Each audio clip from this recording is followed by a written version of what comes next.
Irmãos, eu quero falar de um assunto que eu gosto muito. Quem me conhece sabe disso. Fica lá em Efésios, capítulo 4. Efésios 4.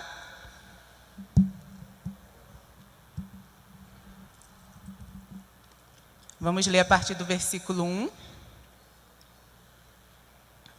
Amém? Diz assim: Rogo-vos, pois eu, o prisioneiro do Senhor, que andeis de modo digno da vocação a que fostes chamados. Em algumas Bíblias, 2 pontos. Esse é o modo digno, com toda a humildade e mansidão, com longanimidade, suportando-vos uns aos outros em amor, esforçando-vos. Guarda bem essa palavra, amém? Esforçando-vos diligentemente por preservar a unidade do Espírito no vínculo da paz. Há somente um corpo e um só Espírito, como também fostes chamados numa só esperança da vossa vocação. Há um só Senhor, uma só fé, um só batismo, um só Deus e Pai de todos, o qual é sobre todos, age por meio de todos e está em todos. E a graça foi concedida a cada um de nós segundo a proporção do dom de Cristo. Vamos lá para o versículo 11. E ele mesmo concedeu uns para apóstolos, outros para profetas, outros para evangelistas e outros para pastores e mestres, com vistas ao aperfeiçoamento dos santos, para o desempenho do seu serviço, para a edificação do corpo de Cristo, até que todos cheguemos à unidade da fé e do pleno conhecimento do Filho de Deus, à perfeita varonilidade, à medida da estatura da plenitude de Cristo, para que não mais sejamos como meninos agitados de um lado para o outro e levados ao redor por todo vento de doutrina, pela artimanha dos homens, pela astúcia com que induzem ao erro. Mas seguindo a verdade em amor, cresçamos em tudo naquele que é a cabeça, Cristo, de quem todo o corpo, bem ajustado e consolidado pelo auxílio de toda junta, segundo a justa cooperação de cada parte, efetua o seu próprio aumento para a edificação de si mesmo em amor. Eu queria falar sobre a triunidade de Deus e a unidade da igreja orgânica.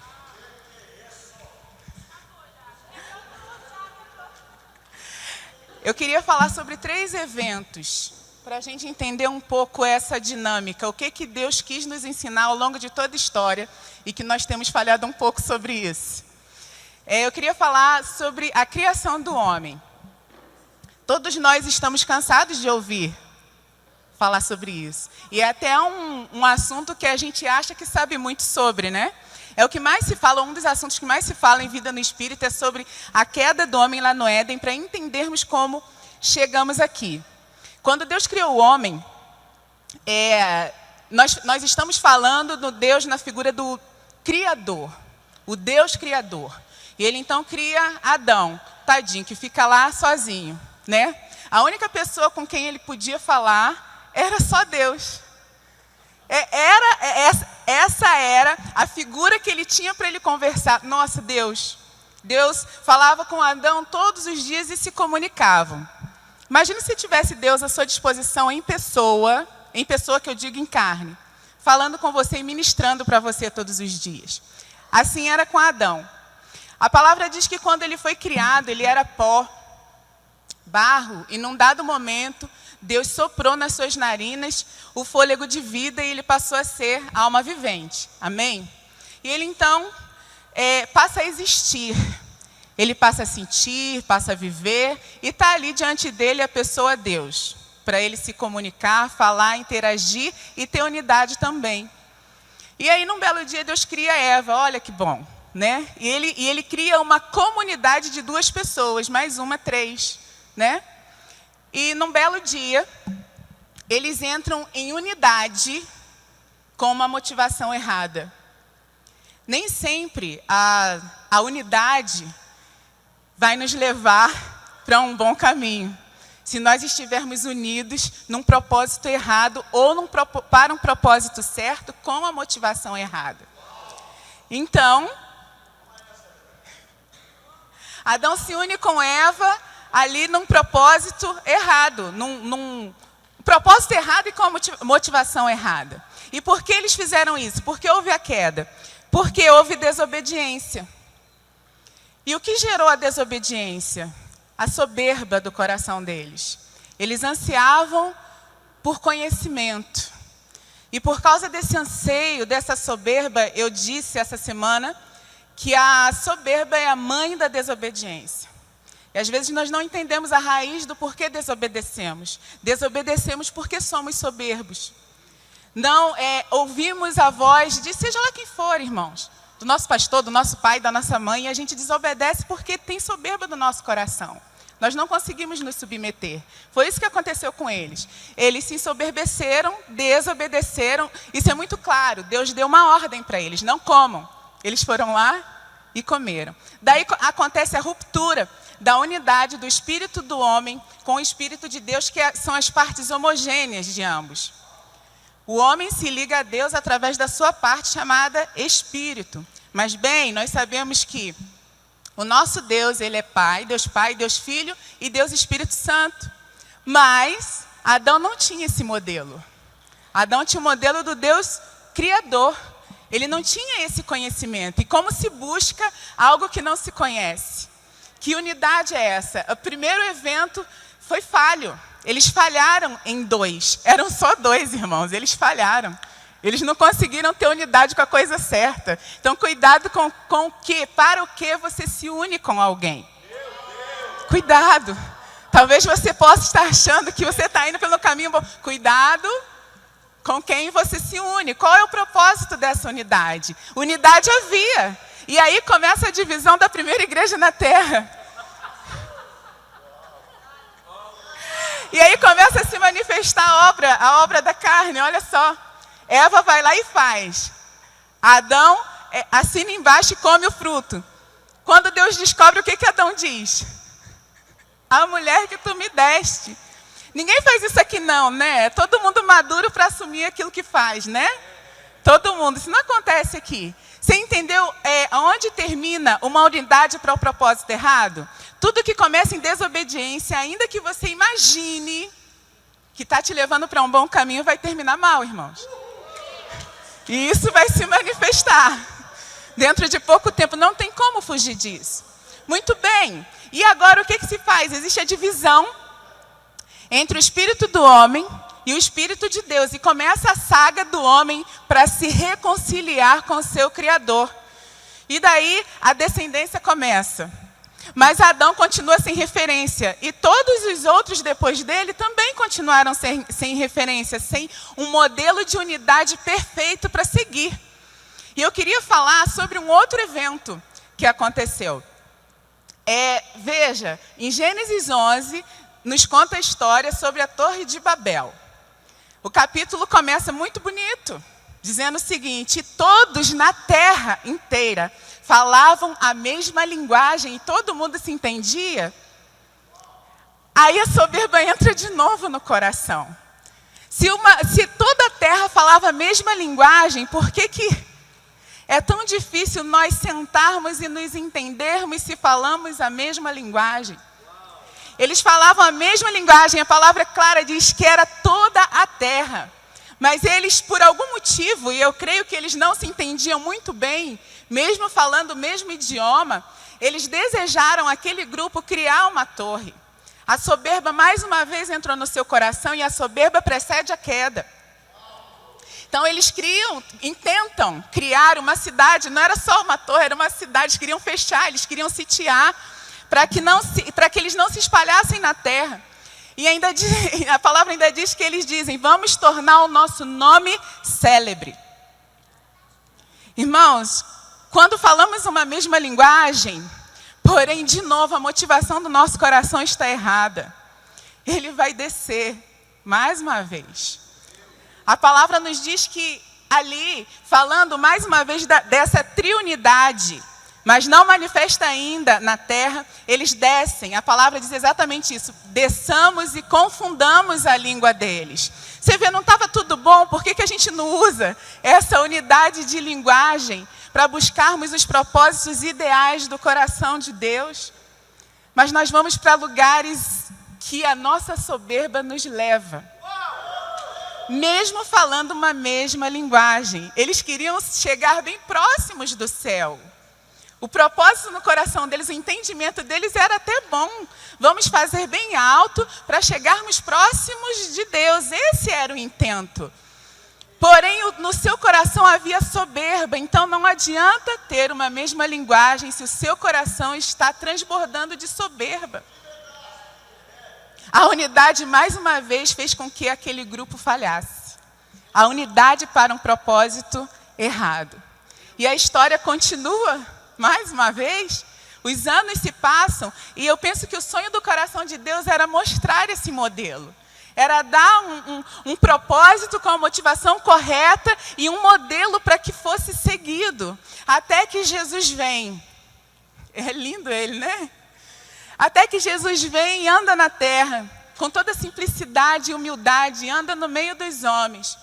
Em João 17, ele ensina qual é o caminho dessa unidade.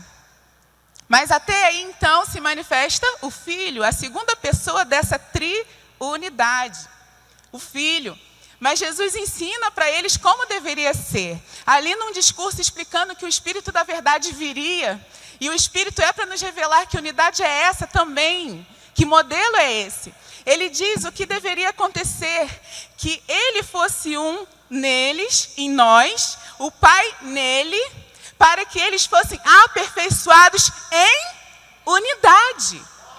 Para que o mundo pudesse ver e crer. O mundo ia ter, então, um modelo perfeito de unidade. Até então, eu nem culpo Adão, eu nem culpo Eles deviam ter entendido, mas não entenderam, porque eles não tinham o modelo perfeito. Mas a graça nos deu o modelo perfeito. A graça nos possibilitou ver esse modelo perfeito. E aí Jesus, um pouco mais com eles, deixa para eles algumas diretrizes, até que chega o grande dia em que ele morreu, e isso possibilitou a nós um novo evento, que foi acontecido em Atos 2, que aconteceu em Atos 2. Veja as similaridades, olha como Deus ele andou na história de forma a trazer fatos e eventos que se chocavam entre si. A história começou com um homem que via um Deus único, e ele era uma unidade, no sentido de um apenas. Ele não tinha conhecimento das outras partes dessa triunidade. Então, na história, Deus começa a progredir para nós, fazer uma progressão do único, do indivíduo, para o grupo, que vai formar um corpo, uma igreja.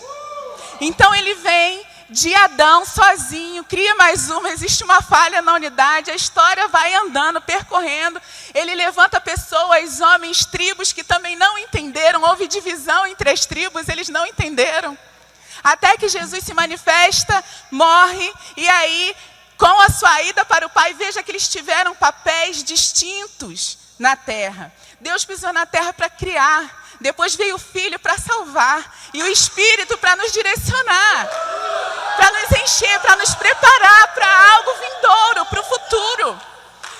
Irmãos, essa progressão de fatos tem um objetivo. Nós precisamos entender esse objetivo. Então, ele passa por mais um grupo que erra e outros mais. Eu estou citando um grupo que foi a Torre de Babel. Então, ele para lá, depois da ida de Jesus. Jesus morre, volta para o céu e agora vai vir um depois de mim, que estará com vocês até a consumação dos séculos. Então, o Espírito Santo vem e Jesus, ele dá uma ordem, ele repete o choque. A mesma coisa que foi dita para Adão de uma outra forma agora. Não coma da árvore, não saia da cidade. Não coma da árvore, não saia da cidade. Agora o homem tem a possibilidade de fazer diferente do início. Ele tem possibilidade de agir diferente, de ter uma atitude diferente. Então Adão desobedece, mas aquele grupo não desobedeceu. Eles podiam não entender nada, eles ficaram na cidade, eles permaneceram na cidade, porque a soberba precede a queda, mas a humildade precede a honra. E naquele dia, em Atos 2, o homem recebeu a maior honra provinda de Deus, porque obedeceram. Ficai na cidade até que do alto sejais revestidos de poder e sereis minhas testemunhas. Existe um propósito, não se engane, existe um propósito. Aquele povo então fica ali reunido no cenáculo, cerca de 100 pessoas, e de repente, ficam muitos dias, de repente começa a se ouvir um som, como que de um vento veemente. Deus repete a ação do Éden. Ele sopra um vento, mais uma vez, mas agora não é mais para um, é para um grupo, para que entendam que existe um propósito na unidade. E ali existiam muitos galileus e pessoas de outras nações puderam presenciar aquela ação de poder do Espírito. Olha o choque com a Torre de Babel. Não era mais uma construção deles, era um lugar que vai para lá. Esse lugar não é seu, mas fica lá. Porque não é estrutura mais. Não é mais a estrutura, é uma linguagem única com o propósito ideal do coração de Deus. Não é mais a estrutura, eles ficam ali e começa a se ouvir um som de um vento veemente e línguas de fogo passam a ser vistas na cabeça de cada um. E aí está o segredo. Aí está o segredo. Os varões eram galileus. Tinham pessoas de várias nacionalidades. Eles não falavam o seu idioma. Mas quem ouvia, ouvia no seu idioma. Você está entendendo que talvez você não vai falar a mesma coisa fisicamente, materialmente que o seu irmão, mas você precisa entender o propósito. Ele vai falar uma coisa, mas unidos no Espírito você entende o que Deus quer que você entenda. Aí entra o grande choque. Como eles falavam em outras línguas, mas quem entendia, entendia no seu idioma. Isso nos leva para o entendimento das nossas diferenças. Queridos, pelo Espírito Santo de Deus, apesar de diferentes, nós podemos nos entender. Nós podemos nos entender para um fim. O que nos unifica, o que nos faz nos aceitar, é a linguagem única do Espírito Santo de Deus. Mas sim, para eu te entender, aí a gente volta para a nossa crise inicial, para a nossa saga de retornarmos para Ele. Quando nós falamos sobre igreja orgânica, nós falamos de uma igreja que funciona cada um no seu chamado, e não só cada um no seu chamado, mas em interconexões. Você é no seu chamado, eu no meu, mas nós nos ligamos uns aos outros através de uma junta, através de uma conexão, através de uma articulação. Queridos, Deus usou muito bem o corpo humano para nós entendermos. Pega um corpo saudável que não sente dor nas juntas, não sente dor na coluna, nem na cabeça, e nem em lugar nenhum.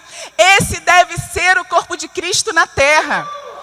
Mas muito bem, nós nos perdemos. Adão se perdeu dele e toda uma descendência foi gerada assim, mas ele não tinha um modelo. Nós temos um modelo. Nós temos um modelo e entramos na saga de retornarmos para o Espírito Santo de Deus, nos unificarmos com Ele, porque aquele que se une ao Senhor é um só Espírito com Ele. Então, como você faz para se unir?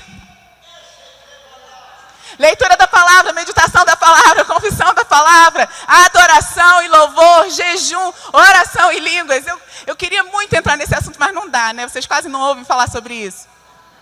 Nós precisamos entrar com esse dinamismo, incansavelmente. É isso que nos vai fazer unir com o Espírito de Deus. E uma vez unidos com o Espírito de Deus, nós podemos entender essa triunidade. Eu dei esse exemplo lá em Veracruz no domingo. Você imagina uma lâmpada fluorescente. Pessoal de Veracruz, eu descobri agora o nome, tá? Uma lâmpada fluorescente tubular. É essa comprida, fina, acho que é essa aqui, ó. Algumas têm uma unidade só. outras 2, e outras ainda 3, não sei se tem mais. E elas estão ligadas a uma mesma fonte. Quando nós acendemos essa lâmpada, eu duvido você me dizer de qual delas que saiu uma partícula de luz. Você não tem como, você não consegue, a não ser que você separe. Assim é o Pai, o Filho e o Espírito. Eles são pessoas diferentes, personalidades diferentes, isso é triunidade. Porém, uma pessoa só, é para pirar a nossa mente. Então ele deixa esse modelo para o corpo. Como que pessoas tão diferentes? Como? Por isso que aqui o escritor diz: esforçando-vos diligentemente por preservar, algumas traduções conservar, é manter, sem apodrecer mesmo. Esforçando-vos diligentemente por preservar a unidade do Espírito pelo vínculo da paz. Esforçando-vos. Por que é esforçar? Porque é difícil. Irmãos, é difícil, mas se nós formos ler aqui as instruções do apóstolo Paulo, ele começa falando a respeito de frutos do Espírito. Quanto mais nós estamos em Deus, quanto mais o nosso espírito está conectado ao Espírito de Deus, nós expelimos sem sentir, expelimos mesmo, flui de dentro de nós de uma maneira incontrolável os frutos do Espírito. Nós não conseguimos controlar. Se você conhece alguém que não flui pelo menos um, irmãos, a edificação dela não está boa, mas não é para você julgar. Olha o que está dizendo aqui. Andeis de modo digno da vossa vocação a que fostes chamados, com toda a humildade e mansidão, toda possível, toda completa, com toda humildade e mansidão, com longanimidade. Você conhece alguém longânimo? Irrita a gente, né? Alguém benigno, com longanimidade, suportando-vos uns aos outros em amor. Em amor. Naquele momento que o Espírito Santo vem e todos se entendem, é possível nós chegarmos à plenitude do amor. Irmãos, o amor andou na terra.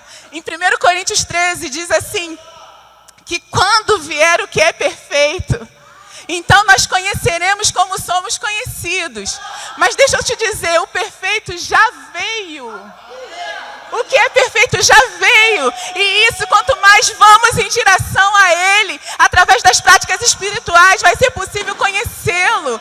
A perfeição é o amor, e o amor andou na terra e nós o ignoramos. Mas em nos relacionamos com Ele, relacionando com Ele, é possível nós chegarmos à sua estatura. É isso que está dizendo aqui, mas olha só. A igreja orgânica fala aqui para nós. Ele chamou, Ele deu um chamado para você, não sei qual o chamado que você tem, com um propósito. Deus não dá chamados sem propósito. Se você tem um chamado, é para um propósito. E aqui Ele vem dizendo: uns para apóstolos, outros para profetas, outros para evangelistas e outros para pastores e mestres, com o objetivo do aperfeiçoamento dos santos para o desempenho do seu serviço. O que eu quero te dizer? Primeiro ponto de partida, Mateus 6,6. Esse é o ponto de partida para voltarmos à nossa origem. Amém? Mateus 6,6. Caminhamos, passamos por Mateus. Se reveja ali Mateus 5, 6, 7, vê se você está fazendo aquilo ali.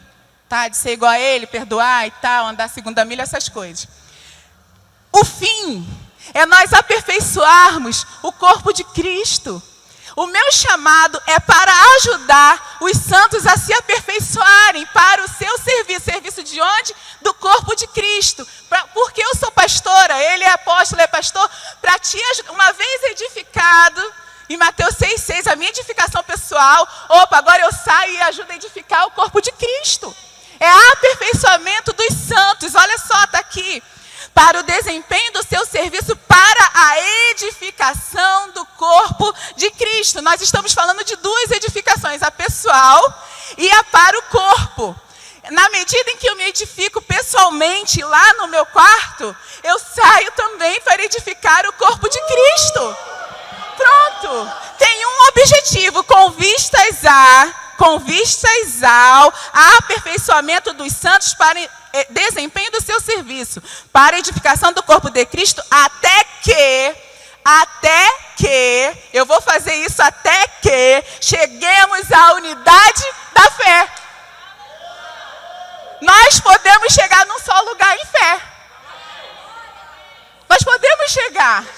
Eu posso te ajudar? Eu posso ajudar você? Você pode me ajudar? Para que eu chegue no mesmo lugar de fé, todos nós num só lugar. O seu chamado pode cooperar com o corpo? Ou está cooperando só com você mesmo para fazer o seu nome célebre? É para a edificação do corpo, construção, entendeu? Construção do corpo.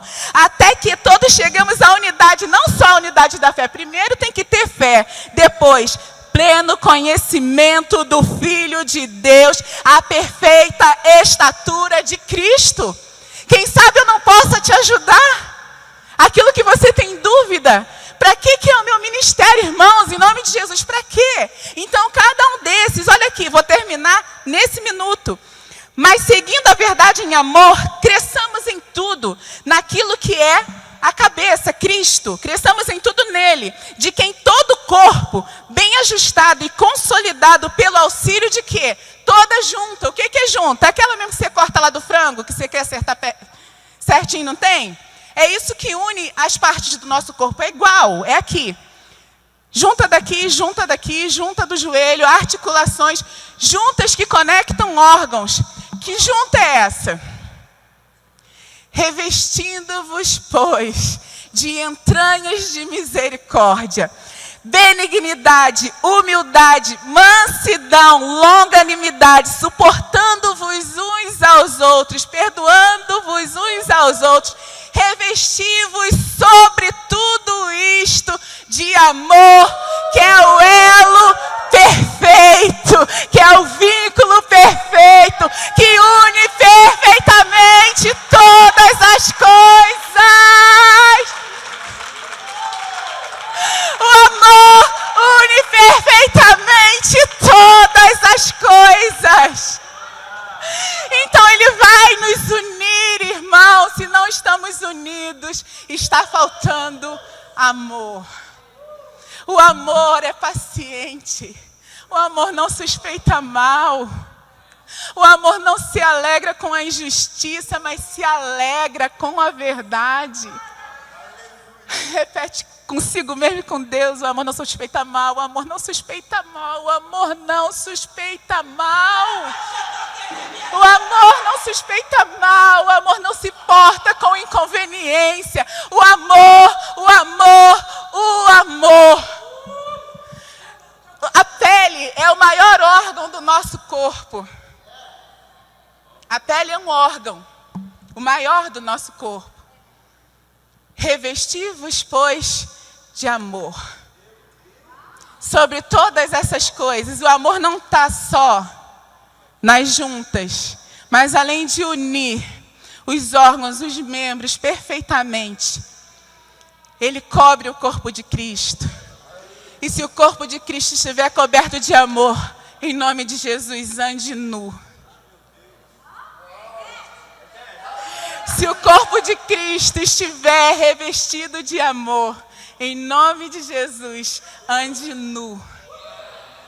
O mundo precisa ver, nos conhecer, não pelo nosso chamado, mas pelo amor.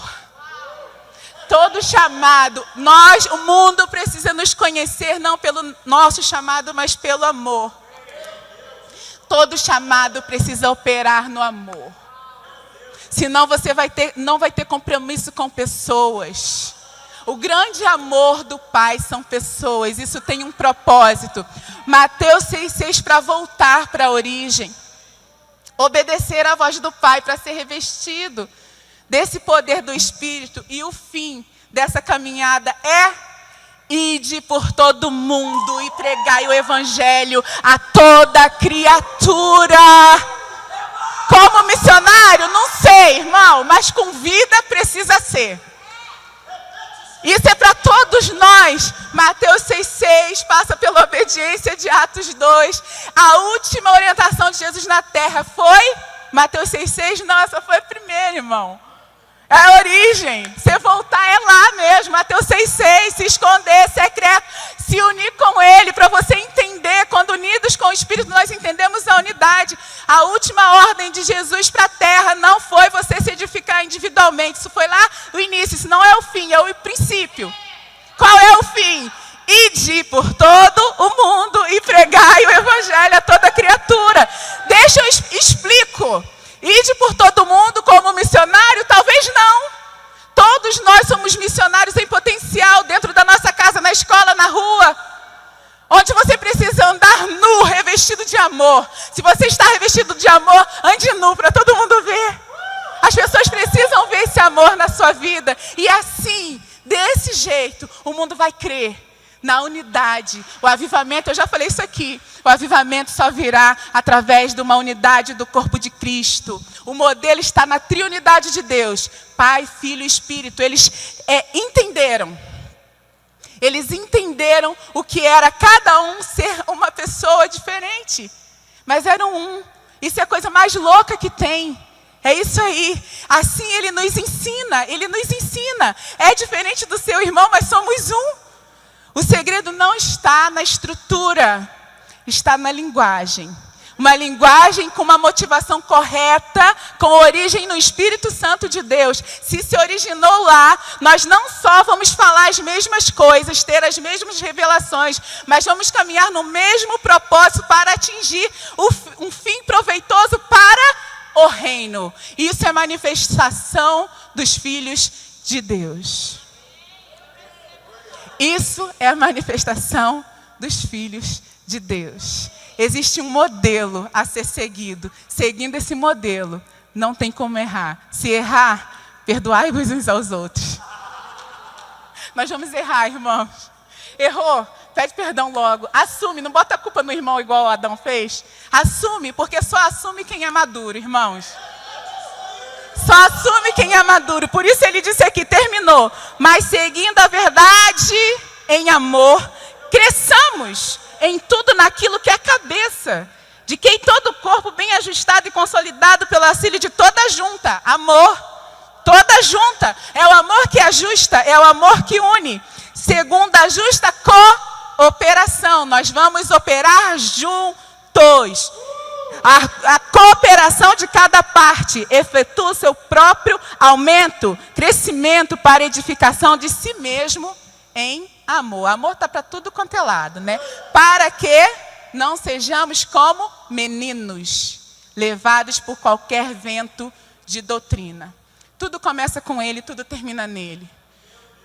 Tudo começa com amor e termina no amor. Se você pensar em Deus, pensa em amor. Pensa em Jesus, pensa em amor. Pensa no Espírito, pensa em amor. Então, nós somos o seu amorzinho na terra. Essa é a expressão de Cristo na terra. Se a gente fala, eu sou a justiça de Deus na terra, logo eu sou amor, eu sou como Ele.